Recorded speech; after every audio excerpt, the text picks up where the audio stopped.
हमने अपने पिछली क्लास में मिट्टी के बारे में कोई लेसन पढ़ा था ना। ये देखो मिट्टी पढ़ा था ना। पिछला को याद है कि भूल गए?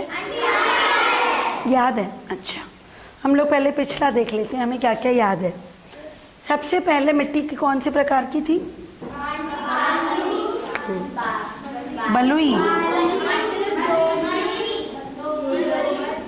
दूसरी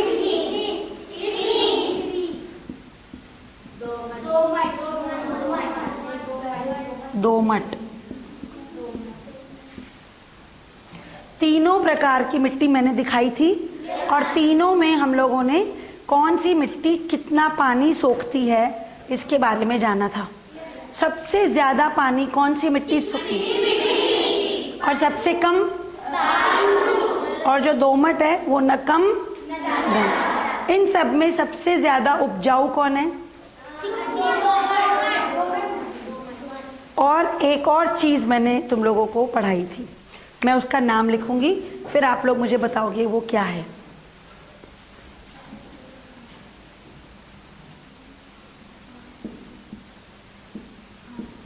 ह्यूमस। ह्यूमस पढ़ाया था? हिंदी में कहते हैं इसको जीवांश। जीव क्या होता है? जिंदा, जो जिंदा चीजें होती हैं। और अंश उसका हिस्सा। अंश क्या होता है? मतलब जिंदा चीजों के मरे हुए हिस्से। वो क्या होता है? जिंदा चीजों के मरे हुए हिस्से क्या होते हैं? पत्ती।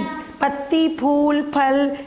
जो पेड़ है जब झड़ता है तो जो नीचे गिरती है ना चीजें, या गोबर, ये सब उसमें मिल जाता है मिट्टी के अंदर और मिट्टी को उपजाऊ बनाता है। जिस मिट्टी में ह्यूमस सबसे ज्यादा होता है वो सबसे ज्यादा उपजाऊ। समझ गए? अच्छा, ह्यूमस किसको कहेंगे? अगर मैं बोलूं कि मुझे आप ह्यूमस की परिभाषा बताओ तो आप क्या लिखोगे? किसको कहेंगे ह्यूमस? बताओ। पेड़ पौधों की पत्तियां, मरे हुए छोटे छोटे कीट पतंगे, गोबर आदि के सड़ने से जो खाद बनती है उसको हम ह्यूमस समझ गए। और मैंने उस दिन ये करके भी दिखाया था कि जब हम किसी मिट्टी को पानी में घोलते हैं तो ऊपर ह्यूमस तैर के आ जाता है, उसको हम ह्यूमस कहते हैं। आज हम ये पढ़ेंगे कि कौन सी फसल के लिए कौन सी मिट्टी ज्यादा अच्छी होती है। अब जैसे ये बलुई मिट्टी है, कौन सी मिट्टी? क्योंकि ये पानी बहुत कम सोखती है, तुरंत पानी इसका निकल जाता है, ये अपने अंदर पानी को नहीं रख पाती। जैसे ये वाला बलुई था ना, ये देखो मैंने ऐसे भी करके दिखाया था। जब हाथ ही में नहीं रुक रही तो पानी क्या रुके, है ना, तुरंत निकल जाता है। इसमें कौन से फल उगते हैं?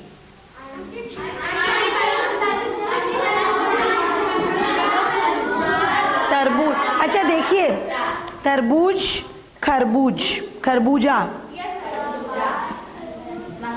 ये कहाँ पे उगते हैं? नदी के किनारे ना, बहुत सारी नदियों के किनारे जहाँ बहुत सारी बालू होती है। इनको पानी चाहिए लेकिन हर समय इनकी जड़ गीली, मतलब ऐसे निकल जाए पानी। समझ गए? गमले में अगर छेद ना करो तो सड़ जाता है, क्योंकि वो पानी निकलते रहना चाहिए। और ज्वार बाजरा जानते हो? वो भी इसी में है। ज्वार बाजरा, मक्का, ये सब किसमें है? बलुई मिट्टी में। और दो उसमें चिकनी मिट्टी में गेहूं। किसने बोला? चिकनी मिट्टी में, चिकनी मिट्टी में मैंने समझाया था धान को। धान को और क्या कहते हैं? चावल। धान को क्या कहते हैं? और चिकनी, क्योंकि आपने खेती में देखा है जब चावल की खेती की जाती है बहुत सारा पानी डाला जाता है ना। चिकनी मिट्टी का है और चावल चिकनी मिट्टी का है। और सन जो बोरे बनते हैं भूरे भूरे वाले, जूट जिसको बोलते हो, रस्सियां जिसकी बनती हैं, वो जो पेड़ होता है वो भी चिकनी मिट्टी में। ठीक है। तीसरा है दोमट। हमने बताया था दोमट सबसे ज्यादा उपजाऊ मिट्टी होती है। इसमें सबसे ज्यादा क्या है?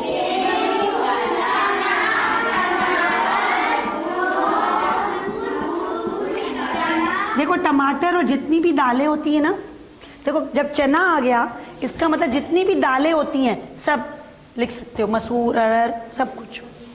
वो किस में उगती हैं? दोमट मिट्टी में। हमको पता कैसे चलेगा कि ये सही है कि गलत है? मतलब ये जो हमने पढ़ा है ना, बलुई, चिकनी, दोमट, मतलब ये जो दोमट मिट्टी होती है ये बहुत उपजाऊ होती है। कैसे पता चलेगा?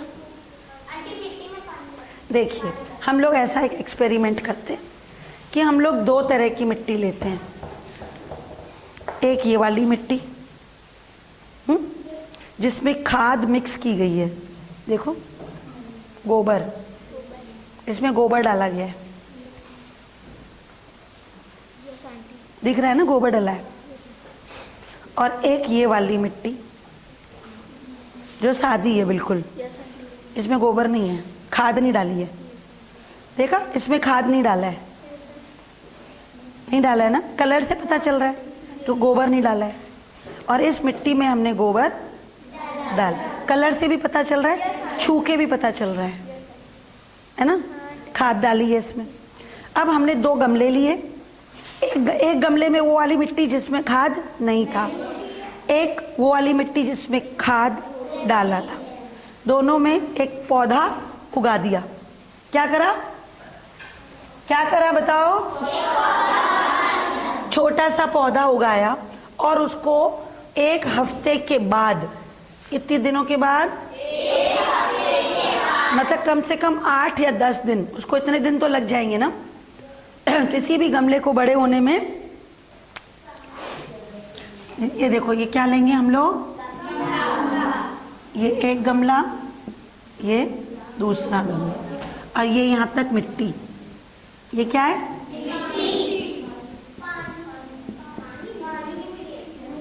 देख लिया। अब हमने ये वाला जो ए वाला गमला है और ये बी, इस वाले मिट्टी में खाद डाली है, समझ रहे हो? मतलब दोमट मिट्टी, दोमट में खाद होती है ना, उपजाऊ, इसमें खाद डाली है, इसमें खाद नहीं डाली। अंडरस्टैंड? अब जब खाद डाली है, इसमें हमने बीज जो डाला था चने का,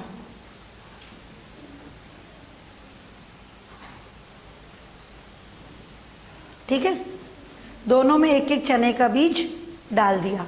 ये अभी पहला दिन है। ये कौन सा दिन है? जब हमने मिट्टी में दबा दिया और थोड़ा थोड़ा इसमें पानी डाल दिया, क्योंकि ये सादी मिट्टी है, इसमें खाद, इसमें खाद है। 10 दिनों के बाद या एक हफ्ते के बाद हमने क्या देखा? एक हफ्ते के बाद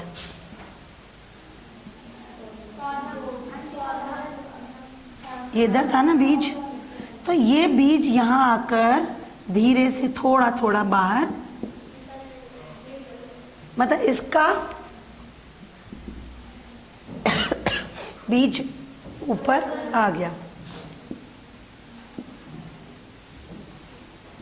और इस वाले का बीज केवल इतना ही आया।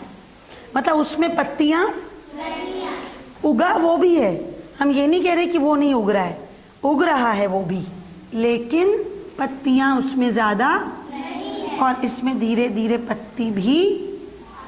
तो ये जो ए वाला था ये जल्दी उग गया और जो बी वाला था वो जल्दी क्यों? उसमें खाद नहीं थी। अच्छा, खाद से आप क्या समझते हो? इस शब्द से आप क्या समझते हो? खाद किसे कहते हैं?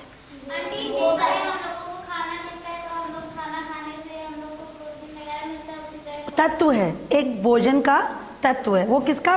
प्लांट्स का, हमारा नहीं। हम लोग तो गोबर नहीं खाते ना।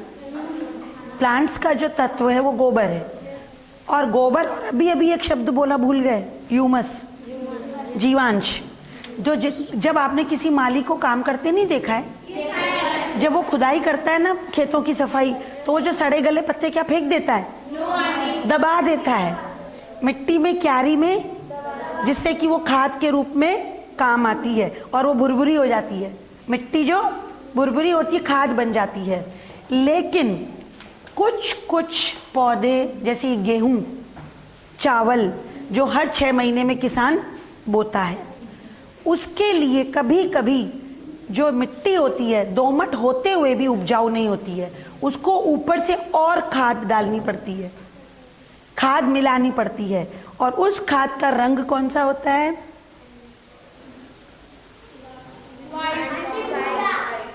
इसका कोई नाम बताएगा? ये कौन सी खाद है? नहीं देखी है तुम लोगों ने? नाम बोलो, जल्दी जल्दी सोचो। किसान लोग वाइट सफेद यूरिया। Very good answer. नहीं सुना आज तक? सब लोग किसान है ना? कितने लोग हैं जिनके मम्मी पापा किसान हैं? और कितने लोग हैं जो गांव में जाते हैं, खेती को देखते हैं? तो ये बोरे नहीं देखे तुम लोगों ने किसान के घर में? क्या लिखा होता है उस पर? यूरिया। यूरिया एक रासायनिक खाद है। कौन सी खाद? और गोबर एक प्राकृतिक खाद है। मेरी बात सुनो, ये कौन सी खाद है? यूरिया। इसका नाम रासायनिक खाद है। और जो गोबर है वो प्राकृतिक। प्राकृतिक खाद वो होती है जो अपने आप खेतों में बनती है, या जो गोबर डालने से मिट्टी उपजाऊ हो जाती है। लेकिन ये जो खाद होती है इसको फैक्ट्रियों में बनाया जाता है। जैसे नमक बनता है, चीनी बनती है और खाने की चीजें बनती हैं फैक्ट्रियों में, ये फैक्ट्रियों में बनती है। और इसमें नाइट्रोजन की मात्रा सबसे ज्यादा होती है। कौन सी? नाइट्रोजन एंड पोटेशियम, 2 चीजें होती हैं जो पेड़ पौधों को बहुत जरूरी होती हैं। गोबर में भी होती हैं, लेकिन कभी कभी गोबर की वजह से भी वो ठीक से खाद उनको नहीं मिल पाती। कभी कभी हमें जमीन में अगर यूरिया डालते हैं तो जो गेहूं इतना उगता था वो थोड़ा बड़ा उगता है, जिसका दाना छोटा होता था खाद ज्यादा डालने से वो दाना बड़ा। अच्छा, ऐसे ही आप लोगों ने कभी किसान के हमें सुना होगा, जितना अच्छा खाना हम गाय को खिलाएंगे उतना अच्छा वो दूध। इसी तरह जितना अच्छी खाद हम लोग डालेंगे उतनी अच्छी हमारी पेड़ की ग्रोथ, मतलब पौधा हमारा उतना अच्छा बड़ा होगा, जो फल और बीज भी उतने ही ज्यादा बड़े होंगे। तो अभी आपने इस एक्सपेरिमेंट में ये देखा कि जो साधारण खाद में पौधा उगाया गया वो जल्दी उगा, लेकिन जिसमें खाद नहीं डाली थी वो धीरे धीरे उगता है। और इसी के आगे हमने आपको बताया कि खाद 2 प्रकार की होती है। कौन सी? बताइए, खाद 2 प्रकार की कौन सी होती है? अभी मैंने बताया ना, खाद कितने प्रकार की होती है? एक तो होती है प्राकृतिक। प्राकृतिक में आ जाती है गोबर और जीवांश। गोबर और जिसको भी कहते हैं। दूसरी होती है रासायनिक। कौन सी? रासायनिक खाद में क्या होता है? पढ़ो। कौन सा होता है? यूरिया होता है। एक अमोनियम सल्फेट भी होता है। अमोनियम सल्फेट, पोटेशियम सल्फेट, ये भी मतलब सब तरह की खादें हैं। लेकिन आप लोगों को इतना ज़्यादा नहीं जानना है, आपको केवल ये सफ़ेद पाउडर की तरह जो खाद होती है, नमक के जैसी दिखती है, उसको हम यूरिया बोलते हैं, क्योंकि इसमें नाइट्रोजन और पोटेशियम बहुत ज़्यादा होते हैं। अच्छा, आप ये देखो, पीछे अपना करो।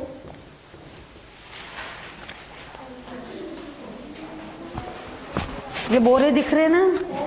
मैंने तुम लोग से कहा था बोरे देखो, दिख रहे हैं बोरे। और ऊपर के चित्र में क्या दिख रहा है? नहीं, क्या कर रहा है किसान चित्र में? मिट्टी में गोबर मिला रहा है, मतलब कौन सी खाद? प्राकृतिक। यूरिया भी मिला सकता है, बोरे मिला रहे क्या? क्या कर रहा है? दोनों हो सकती हैं। कंपोस्ट वो होती है गोबर वाली, इसमें लिखा है कंपोस्ट खाद। कंपोस्ट खाद गोबर वाली होती है। आप लोग जब किसान गाय को जब गोबर देती है तो आप देखते हो इकट्ठा करता है एक जगह, फेंकता नहीं है ना, इकट्ठा करता है गोबर को। क्यों फेंक क्यों नहीं देता? क्योंकि खाद बनती है, कंडे बनते हैं, जलाते हैं, खाना भी बनाते हैं, इसके लिए। और जो ये जितनी भी ये जो खाद होती है ये हमारे खेतों की किस लिए होती है? मिट्टी को उपजाऊ बनाने के लिए और फसल को अच्छा करने के लिए। और खाद का एक दूसरा नाम भी होता है जिसको कहते हैं उर्वरक। क्या कहते हैं? उर्वरक। अच्छा, जैसे हम लोग ने एक बार बताया था, इंसान जब हम लोग खाना खाते हैं, अगर हम लोग केवल दाल चावल खाएं रोज, या केवल दाल चावल या रोटी खाएं, सब्जी कोई भी ना खाएं, तो क्या होगा? बीमार हो जाएंगे। ऐसे ही अगर हम पेड़ में खाद न डालें, मतलब जो खाद है ना वो उसके पोषक तत्वों का काम करती है, जिससे सोडियम, पोटेशियम, यूरिया, ये सब उसको खाद से मिलते हैं, जिसकी वजह से क्या करते हैं वो? फसल अच्छी होती है। इसके बाद मैं आपको बताने जा रही हूँ कि हमारे देश में कितने मौसम होते हैं। इसको मिटा दो। कितने मौसम होते हैं? कौन कौन से? जाड़े का मतलब सर्दी, गर्मी और बारिश। अभी कौन सा मौसम चल रहा है? गर्मी शुरू हुई है। आजकल खेतों में किसान क्या काम कर रहा है? क्या काम कर रहा है किसान? मार्च का आखिरी वो दिन चल रहा है, मतलब खत्म हो रहा है मार्च का महीना। सर्दी खत्म। अब 1 अप्रैल से गर्मी शुरू अभी हो गई है, लेकिन हम लोग ऐसा कहते हैं कि अप्रैल में गर्मी शुरू होती है, मार्च तक हम लोग ठंडी कहते हैं। किसान क्या कर रहा है आजकल? किसके पापा किसान हैं? बताओ क्या कर रहे हैं पापा? अभी गेहूं चने जो होंगे वो सब काट के रख रहे होंगे। गेहूं चने काट के रख रहे हैं, बिल्कुल सही आंसर है।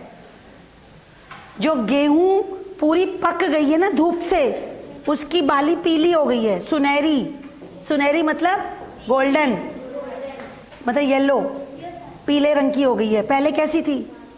हरी थी। जब वो हो गई है तो अब किसान गेहूं की उसको काट रहा है। उसके बाद क्या करेगा? कूटेगा, फिर दाना निकलेगा और तब गेहूं का आटा बनेगा और वो गेहूं बाजार में बेचेंगे। इसका मतलब किसान अभी गेहूं काट रहा है। उसने बोई कब थी? बोई कब थी? कौन सा महीना? अक्टूबर। जब दिवाली में गेहूं बोई जाती है, दिवाली में गेहूं और होली में, हम लोग भारत में रहते हैं, हम त्योहारों से कनेक्ट करें। दिवाली के बाद गेहूं बोई जाती है और होली के बाद काटी जाती है। समझ गए? हमारे देश में ज्यादातर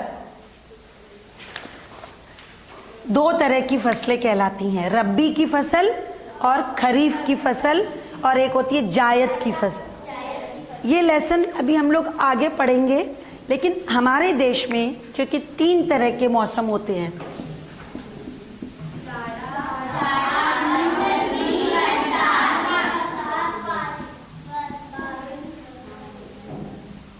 जाड़े का मौसम कब से कब तक कहलाता है?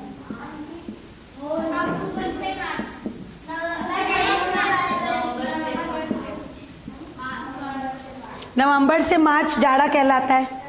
होली के बाद जाड़ा खत्म। गर्मी का मौसम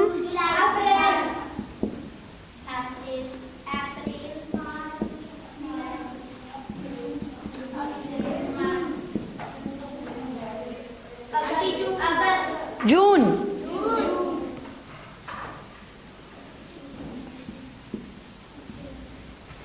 बरसात,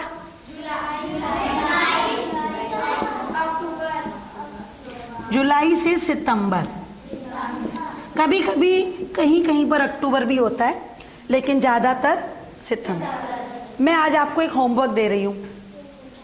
कल मैं आपको फसलें पढ़ाऊंगी, हमारे देश की फसलें कब उगाई जाती हैं, कब काटी जाती हैं, किस महीने में किसान क्या काम करता है। तो आप पहले तो ये 3 लिख लो, जाड़ा, गर्मी, बारिश। अब मुझे आप लोग बताओगे कल कि जाड़े की फसल कौन सी है, गर्मी की फसल कौन सी है और बरसात की फसल कौन सी है। और हमारे भारत में जो फसल का चक्र चलता है, एक क्या कहते हैं, जैसे मैंने जल चक्र पढ़ाया था, किसी को याद है? मैंने क्या पढ़ाया था? जल चक्र। उसमें क्या था? बादल, पानी, फिर से बादल, फिर से पानी, जल का चक्र। ऐसे ही जैसे जल का चक्र चलता रहता है, ऐसे ही फसल का चक्र भी चलता रहता है। जल का चक्र मैंने पढ़ाया था, इसीलिए जल कभी खत्म, क्योंकि वो चक्र। ऐसे ही फसल का भी चक्र चलता है, इसीलिए हमारे देश से या कहीं से गेहूं या चावल कभी खत्म अगर हम फसल चक्र को नहीं अपनाएंगे तो खत्म हो जाएंगे। अब ये होमवर्क लिख लिया सबने कि जाड़ा, गर्मी, बरसात, इसके हिसाब से आप लोग कल मुझे बताओगे कौन कौन सी फसलें उगाई, कब कब उगाई जाती हैं, कब काटी जाती। आप लोग अपना लेसन घर में पढ़ना, उसको आपको सबको पता चल जाएगा। Thank you.